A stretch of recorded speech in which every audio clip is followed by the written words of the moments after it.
भगवान की सच्ची भक्ति। कहते हैं भगवान को सांसारिक वस्तुओं का मोह नहीं होता है, वो तो सिर्फ भक्त की सच्ची भावना पर मोहित होते हैं।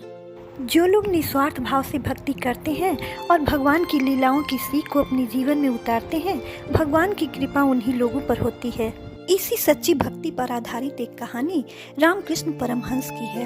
रामकृष्ण परमहंस के एक शिष्य थे मथुरा बाबू। वे परमहंस जी के करीबी व्यक्ति थे। उन्होंने भगवान विष्णु का एक मंदिर बनवाया। मंदिर में भगवान की बहुत ही सुंदर मूर्ति स्थापित की। मथुरा बाबू धनवान थे, तो उन्होंने विष्णु जी की मूर्ति को ऐसा सजाया कि लोग देखते रहते थे। मूर्ति की सजावट में उन्होंने कीमती वस्त्र, गले का हार, कान के कुंडल का उपयोग किया था।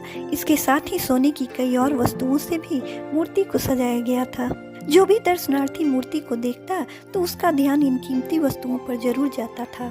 सभी तारीफ करते। अच्छी बातें सुनकर मथुरा बाबू बहुत खुश होते थे। मथुरा बाबू मूर्ति के मूल्यवान वस्त्रों की, गहनों की बातें रामकृष्ण परमहंस को जरूर सुनाते थे। परमहंस जी उनकी बातें मुस्कान के साथ सुनते, लेकिन कुछ बोलते नहीं थे।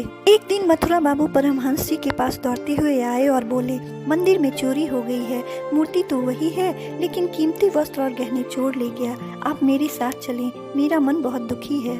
दोनों मंदिर पहुंचे। परमहंस जी मूर्ति को देख रहे थे। मथुरा बाबू मूर्ति से शिकायत करने लगे, हम तो मनुष्य हैं, लेकिन आप तो भगवान हैं।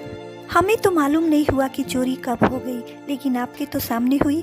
आप इतने बड़े भगवान चोर को नहीं पकड़ सके, अब लोग क्या कहेंगे। परमहंस जी मथुरा बाबू की शिकायतें मुस्कान के साथ सुन रहे थे। मथुरा बाबू ने देखा कि परमहंस जी मुस्कुरा रहे हैं, तो उन्होंने पूछा, आप क्यों मुस्कुरा रहे हैं। परमहंस जी ने कहा, मथुरा बाबू, ये भगवान हैं, आपकी चीजों की रक्षा करने वाले चौकीदार नहीं, ये परमात्मा हैं। तुम्हारा सामान चोरी जाए तो इन्हें इससे क्या लेना देना। ये तो तुम्हें जीवन देते हैं, इनसे जीवन लो। वस्तुओं का हिसाब किताब इनसे न मांगो। ये बातें सुनकर मथुरा बाबू का दुख दूर हो गया। इस कहानी से ये सीख मिलती है कि भगवान से सौदेबाजी नहीं करनी चाहिए। ऐसा नहीं सोचना चाहिए कि हम इतनी कीमती वस्तु चढ़ाएंगे तो भगवान प्रसन्न हो जाएंगे। भगवान को इन सांसारिक चीज़ों से कोई लेना देना नहीं है।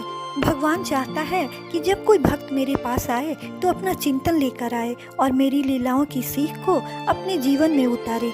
ये वस्तु इंसान को ही कमाना है और इंसान को ही खर्च करना है। भगवान सिर्फ जीवन देता है। अगर आपको ये वीडियो अच्छी लगी तो कृपया लाइक, सब्सक्राइब और अपना कमेंट देना ना भूलें। Thank you. नमस्ते।